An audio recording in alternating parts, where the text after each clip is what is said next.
સમાચારમાં આગળ વાત કરીએ તો હવે માસ્ક પહેર્યા વગર નીકળ્યા તો ખેર નથી। માસ્ક વગર પકડાશો તો કરવી પડશે કમ્યુનિટી સેવા। ગુજરાત હાઈકોર્ટે મહત્વનો આદેશ આપ્યો છે। કોવિડ કેર સેન્ટરમાં હવે કમ્યુનિટી સેવા આપવી પડશે, તે પણ 5 થી 15 દિવસ સુધી કમ્યુનિટી સેવા આપવી પડશે।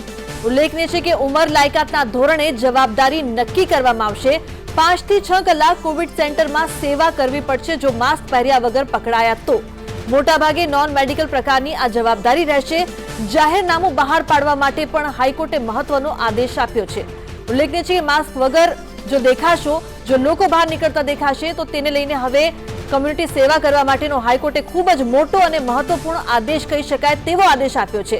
તો માસ્ક પહેર્યા વગર જો હવે આપ ઘરની બહાર નીકળ્યા તો તમારી ખેર નથી, એ વાત પાકી છે। માસ્ક પહેર્યા વગર બહાર નીકળતા લોકોને કોમ્યુનિટી સેવા કરવી પડશે। તો ખૂબ જ મોટો આદેશ આપવામાં આવ્યો છે। કોમ્યુનિટી સેવાની જવાબદારી સોંપવામાં આવશે એવા લોકોને કે જેઓ વારંવાર માસ્ક વગર બહાર દેખાતા હોય છે અને કોરોનાનું સંક્રમણ તેમને કારણે વધતો હોય છે। અને તે બાદ હવે ગુજરાત હાઈકોર્ટે મહત્વનો નિર્ણય લીધો। તો 4 થી 6 કલાકની મહત્તમ સર્વિસ કરવી પડશે।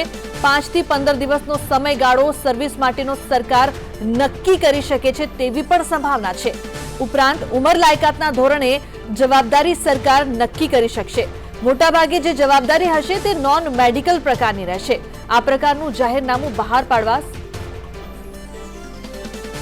તો સરકારે હાઈકોર્ટની ખંડપીઠને આદેશ કર્યો છે।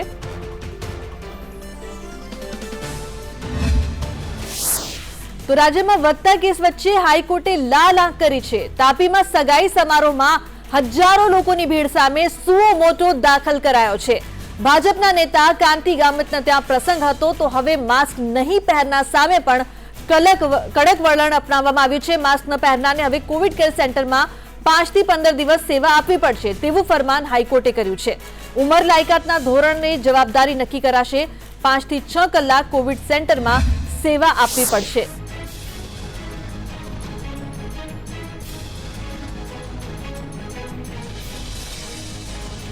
તો વડોદરાથી સંવાદદાતા કૃણાલ જોડાયા છે, તેમની પાસેથી વધુ માહિતી લઈ। કૃણાલ, જે પ્રકારથી હવે જે લોકો માસ્ક નહીં પહેરે તે માટે જે હાઈકોર્ટે ખૂબ જ મહત્વનો અને મોટો આદેશ આપ્યો છે, શું વધુ માહિતી છે? વડોદરામાં પણ ઘણીવાર એવું જોવા મળતું હોય છે કે સોશિયલ ડિસ્ટન્સનો અભાવ, લોકો માસ્ક વગર।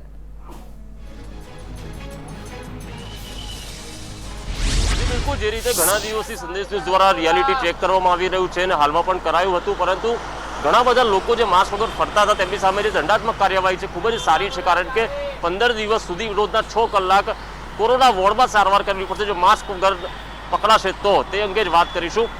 માસ્ક વગર જે પકડાશે તેને કોરોના વોર્ડમાં સારવાર કરવી પડશે 15 દિવસ। શું લાગે છે કયા પ્રકારનો આ નિયમ છે?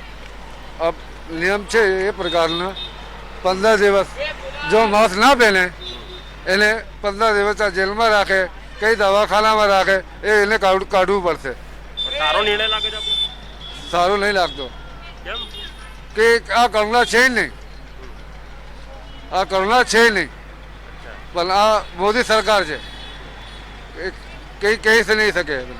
अभी गरीब लोगों के पास खाने को नहीं है। अभी आप धंधा देखो रिक्शा का, सुबह 8 बजे से मैं खड़ा हूँ, 1 रुपये का भाड़ा नहीं मारा, 20 रुपये मेरी जेब पे थे वो भी खर्चा हो गए। तो साहब ऐसे कब तक चलेगा ये? જે રીતે આ દંડાત્મક કાર્યવાહી છે, ક્યાંક લોકો હાલ ત્રાહીમામ છે, પરંતુ જે માસ્ક વગરના લોકો જે ફરતા હતા તેમને હવે જે કોરોના વોર્ડમાં સારવાર કરવી પડશે અને આવો જે ખોફ છે કદાચ તેઓ કોરોના વોર્ડમાં જશે તો જ તેમની અંદર આવશે ને તો જ કદાચ લોકો માસ્ક વગર બહાર નીકળવાનું ટાળશે અને તેના કારણે કોરોના કાબૂમાં આવી શકે તેવું જે રીતે હાઈકોર્ટ હાલ માંગી રહી છે। અને રાજ્ય સરકારને પણ હવે કહેવામાં આવ્યું છે કે તેઓ જાહેરનામું બહાર પાડે ને આનું કડકપણે અમલ કરાવે, તેનું વડોદરામાં પણ ખૂબ જ જરૂરી છે। બિલકુલ કૃણાલ, આભાર આ સમગ્ર માહિતી બદલ। તો આ ખોફ જરૂરી પણ છે। જે પ્રકારથી કોરોના કાળમાં હાઈકોર્ટ લાલઘૂમ થઈ છે તેની પાછળનું કારણ પણ આપ દ્રશ્યોમાં જુઓ, કઈ રીતે તાપીમાં ભીડ ભેગી થઈ હતી અને બીજી તરફ લોકો પણ માસ્ક વગર બહાર જોવા મળતા હોય છે। તો બીજી તરફ તાપીમાં ભીડ ભેગી કરવા મુદ્દે હાઈકોર્ટમાં સુઓ મોટો। લગ્ન સમારોહમાં આટલી ભીડ ક્યાંથી આવી તે કોર્ટે સવાલ કર્યો છે। સાથે જ કહેવામાં આવ્યું કે સમારોહનો વિડીયો પણ અમે જોયો છે। 6000ની ભીડ સામે શું પગલાં લીધા તે પણ પ્રશ્ન હાઈકોર્ટ દ્વારા પૂછવામાં આવ્યો। ઉલ્લેખનીય છે કે ભાજપ નેતા કાંતિ ગામિતને ત્યાં પ્રસંગ હતો અને તપાસના આદેશ આપ્યા છે તેવું સરકારી વકીલ દ્વારા કહેવામાં આવી રહ્યું છે। તો કોરોના સુઓ મોટો અરજીના મામલે મહત્વપૂર્ણ સમાચાર. તાપી ખાતે યોજાયેલા લગ્ન સમારોહની કોર્ટે પણ ખૂબ જ ગંભીર નોંધ લીધી છે. તાપી ખાતે યોજાયેલા લગ્ન સમારોહમાં આટલી ભીડ ક્યાંથી આવી તેવો સવાલ કરવામાં આવ્યો છે. લગ્ન સમારોહનો જે વિડીયો છે તે પણ કોર્ટ દ્વારા જોવામાં આવ્યો છે તેવું પણ કહેવામાં આવ્યું. ભાજપના નેતા કાંતિ ગામિતના પરિવારમાં લગ્ન હતા, પરંતુ સવાલ એ કે જ્યાં નેતાઓ કાયદાનું ભાન નથી રાખતા ત્યારે લોકો પાસેથી તેઓ શું આશા રાખે છે. 6000ની ભીડ ખૂબ જ મોટી કહી શકાય. કેટલું કોરોના સંક્રમણ ફેલાઈ શકાય છે આટલી મોટી ભીડને કારણે? તે સ્વાભાવિક છે કે આટલી મોટી ભીડને કારણે મોટા પ્રમાણમાં કોરોના વિસ્ફોટ થઈ શકે છે. તો 6000ની ભીડ સામે શું પગલાં લીધા?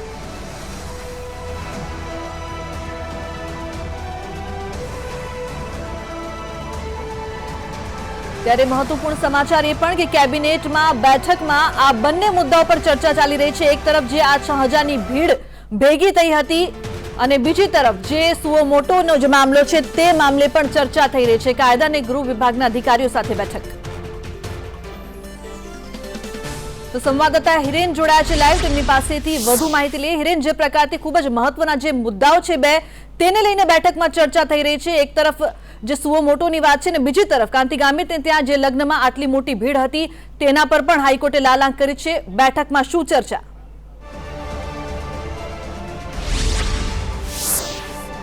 કેબિનેટ બેઠક પૂરી થયા બાદ મુખ્યમંત્રી, ગૃહ રાજ્યમંત્રી અને નાયબ મુખ્યમંત્રી વચ્ચે મંત્રણા ચાલી હતી અને ત્યારબાદ મુખ્યમંત્રી પણ રાજકોટ માટે રવાના થયા. નાયબ મુખ્યમંત્રી અને આરોગ્ય મંત્રી પણ કેબિનેટ કક્ષમાંથી નીકળ્યા બાદ હવે રાજ્યના ગૃહ રાજ્યમંત્રી અને કાયદા વિભાગ પણ જેમની પાસે છે એવા પ્રદીપસિંહ જાડેજા અત્યારે હાલ બેઠક ચાલી રહી છે.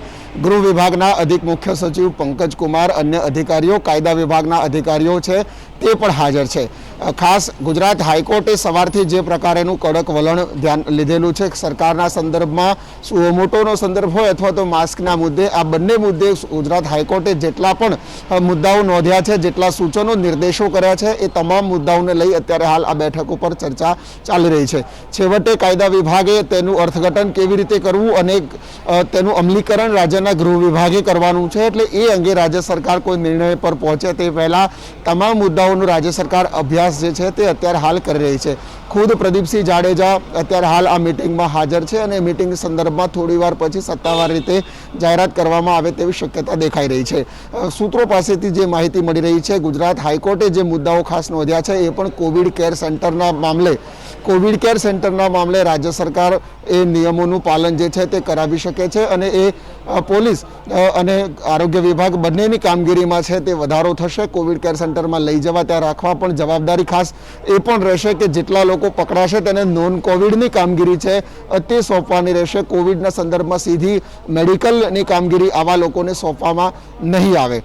જે ઉંમરના આધારે જે જવાબદારી સોંપવાની છે તો તે સંદર્ભે પણ રાજ્ય સરકાર ગુજરાત હાઈકોર્ટના જે વલણો, સૂચનો, નિર્દેશો છે તેને અભ્યાસ કરી અને ત્યારબાદ તેનું સત્તાવાર નિવેદન જાહેર કરશે. પરંતુ અત્યારે હાલ બંને કાંતિ ગામિતવાળા વિષયમાં પણ જે આખું વહીવટી તંત્ર, પોલીસનું વિભાગ અથવા તો સ્થાનિક કલેક્ટરેટ ઓફિસ છે તે ઊંઘતી ઝડપાઈ હતી. તે સંદર્ભે પણ ગુજરાત હાઈકોર્ટની અંદર સુઓ મોટો બાદ સરકારી વકીલે પોતાનો જવાબ તો આપ્યો છે, પરંતુ આ માત્ર ફરિયાદ નોંધવાથી કામ નહીં ચાલે તે પ્રકારે પણ ગુજરાત હાઈકોર્ટે કહ્યું છે. એટલે એ સંદર્ભમાં હવે શું કાર્યવાહી કરવી અથવા તો કાર્યવાહી થઈ છે તેના સંદર્ભનો રિપોર્ટ ગુજરાત હાઈકોર્ટને આપવા અંગે પણ આ બેઠકની અંદર ચર્ચા ચાલી રહી છે. જી બિલકુલ હિરેન, આપ જોડાયેલા રહેજો, આપની પાસેથી વધુ માહિતી લઈશું. અને જે પ્રકારથી હવે ગુજરાત હાઈકોર્ટે ખૂબ જ મહત્વનો નિર્ણય કર્યો છે કે માસ્ક નહીં પહેરનારા લોકોને કોવિડ કેર સેન્ટરમાં ફરજિયાત કોમ્યુનિટી સર્વિસ કરવી પડશે.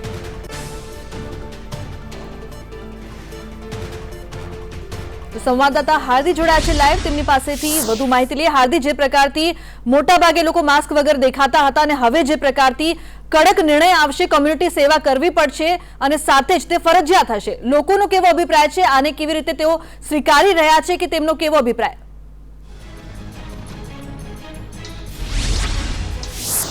લુકના અમદાવાદ શહેરની જો વાત કરવામાં આવે, અમદાવાદ શહેરમાં લોકો એ રીતની બેદરકારી દાખવી રહ્યા છે કે જાણે કોરોના રહ્યો જ નથી, માસ્ક વગર ગમે ત્યાં ફરી રહ્યા છે. પરંતુ હાઈકોર્ટ દ્વારા જે નિર્ણય કરવામાં આવ્યો છે તેને જોતા ક્યાંક ને ક્યાંક લોકો હવે ડરશે, કારણ કે કોવિડ સેન્ટરમાં ડ્यूटी કરવાની વાત છે. ચોક્કસથી લોકો ક્યાંક ને ક્યાંક વિચારશે. अमदावादियों अभिप्राय जानिए, क्या कहना चाहोगे? हाईकोर्ट ने जो कहा है, लोग जो मास्क नहीं पहनेंगे उन लोगों को कोविड सेंटर में ड्यूटी करनी पड़ेगी। आप किस तरह से देख रहे हो? ओके, सो हम लोग देखें तो दिवाली के बाद से एंड इस विंटर सीजन में काफ़ी अचानक से केसेस बढ़ गए हैं, राइट। डॉक्टर्स और गवर्नमेंट हमको बार बार रिमाइंड करवा रहे हैं कि मास्क पहनना, सोशल डिस्टेंसिंग रखना, ये बेसिक रूल्स है, राइट, सबको फॉलो करनी चाहिए। आई थिंक ये जो हाई कोर्ट ने कहा है कि 5 दिन के लिए ड्यूटी करवाएंगे कोरोना वार्ड में, आई थिंक अगर थोड़ा स्ट्रिक्टनेस दिखाएंगे तो ये इम्पॉर्टेंट है एंड लोग डर के मारे फॉलो करेंगे। I think so this is a nice decision taken by high court. आप क्या सोच रहे हो, क्योंकि लोग जिस तरह से घूम रहे हैं मास्क के बिना, नहीं तो सोशल डिस्टेंस के बिना, जो ये हाई कोर्ट ने कहा है, किस तरह से आप देख रहे हैं? मैम कहीं ना कहीं मतलब हाई कोर्ट का डिसीजन मेरे हिसाब से मुझे तो बहुत सही लग रहा है, क्योंकि पहले मतलब गवर्नमेंट ने इतना लोगों को समझाया कि मास्क पहनो कंपलसरी है। पहले मास्क का फ़ाइन 500 रुपये था, उससे 1000 कर दिया, तो भी लोग ऐसा कहीं ना कहीं पहनते नहीं हैं। या तो अगर मतलब मास्क उन्होंने नहीं पहना है तो उसको पुलिस खुद पकड़ दिया तो या तो फ़ाइन भर देते हैं या तो थोड़ा पुलिस को 50-100 रुपये लेके छूट जाते हैं। पर अभी जब ये डिसीजन लिया है कि उनको मतलब ड्यूटी करनी पड़ेगी कोविड वार्ड में, एक तो उनको डर लगेगा कि कहीं ना कहीं हम वो वार्ड में जाएंगे, हमको कोरोना ना हो जाए। दूसरा ये होगा कि करप्शन भी इसमें नहीं होगा कि लोग 50-100 रुपये दे के छूट जाएँ। तो कहीं ना कहीं बहुत अच्छा डिसीजन है, क्योंकि लोग जब ग्राउंड लेवल पे जाके देखेंगे कि कितनी क्रिटिकल सिचुएशन है अभी, तो बहुत अच्छा होगा और उनको भगवान थोड़ी सद्बुद्धि देगा कि मैं मास्क पहनूँ। અમદાવાદ શહેરમાં જેવી રીતે કોરોનાનો કહેર વધી રહ્યો છે અને તેની વચ્ચે જે આ નિર્ણય હાઈકોર્ટ દ્વારા કરવામાં આવ્યો છે, તમે કઈ રીતે જોઈ રહ્યા છો? કારણ કે કોરોનાના કેસીસ વધી રહ્યા છે। બહુ સારો નિયમ લીધો છે હાઈકોર્ટે। બધા બેફામ ફરતા હતા માસ્ક વગર, એટલે અત્યારે સરકારે જે કર્યું છે કે કોવિડમાં એમને કામ કરવું પડશે, એટલે હવે પબ્લિક ગભરાશે, એટલે હવે પબ્લિક માસ્ક પહેરીને ફરશે। कहीं ना कहीं दिवाली के बाद जो केसेस बढ़े हैं, लोग शॉपिंग करने के लिए जिस तरह से घूम रहे थे बिना मास्क के, सोशल डिस्टेंस के, उसकी वजह से शायद ये निर्णय कहीं ना कहीं लिया गया है। आप किस तरह से देख रहे हो, फर्क पड़ेगा या नहीं? मैम ये निर्णय तो मेरे हिसाब से गवर्नमेंट को बहुत पहले ही ले लेना चाहिए था, पर पहले कहीं ना कहीं उन्होंने लोगों को थोड़ा छूट दिया कि थोड़े वे में कंट्रोल हो रही थी सिचुएशन। पर जैसे दिवाली में हम सब ने देखा कि क्या हालत थी, आप मार्केट में लाल दरवाज़ा के वो सबके फुटेजेस आए थे, इतनी भीड़, कोई सोशल डिस्टेंस नहीं, तो वो हिसाब से अभी कोविड 2.0 वापस आ गया। तो ये एक बबल है कोविड का जो बर्स्ट हो गया है, तो इसको अभी अगर कंट्रोल नहीं करेगी गवर्नमेंट तो बहुत ही टफ सिचुएशन हो जाएगा। उसके लिए बेस्ट डिसीजन है